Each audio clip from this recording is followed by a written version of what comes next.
நாளைக்கு அங்க கல்யாணம். அங்க நாங்க எல்லாரும் காத்திருக்கோம். அந்த கல்யாணம் நடக்க கூடாதுன்னு தானே விஜய் மாமாவை இங்க புடிச்சு வச்சிருக்க. இன்னொரு பொண்ணுக்கு துரோகம் செய்ய உனக்கு எப்படி மனசு வருது? உன்ன மாதிரி ஒரு கேவலமான பிறவியை நான் பார்த்ததே இல்ல. போது நிறுத்து.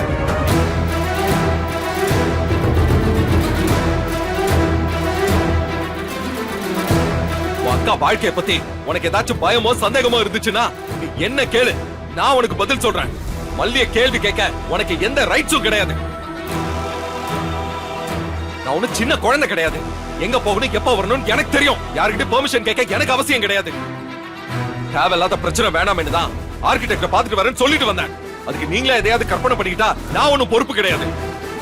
அக்கா எனக்கு எப்படியோ அதேதான் எனக்கு மல்லி. மல்லிய நீ இந்த மாதிரி பேசுறத என்னால பாத்துட்டு சும்மா இருக்க முடியாது. மல்லிய நீங்க இருந்து கிளம்பு. நான் போறேன் மாமா, போறேன். நீங்க என் கூட வாங்க. உங்களை இங்க விட்டுட்டு நான் போக மாட்டேன். இதனால நீதான் என்ன தேடி பிடிச்சு வீட்டுக்கு கூட்டு போனீங்க. எனக்கு வீட்டுக்கு வர தெரியும். முதல்ல நீங்க இருந்து போ. நீங்க வராம நான் போக மாட்டேன். நீங்க என் கூட வர முடியுமா முடியாதா? முடியாதுன்னு சொல்றல. இப்ப நீயா போயிட்டா உனக்கு நல்லது. டென்ஷன் பண்ணாம மரியாதை எங்க இருந்து போயிடு.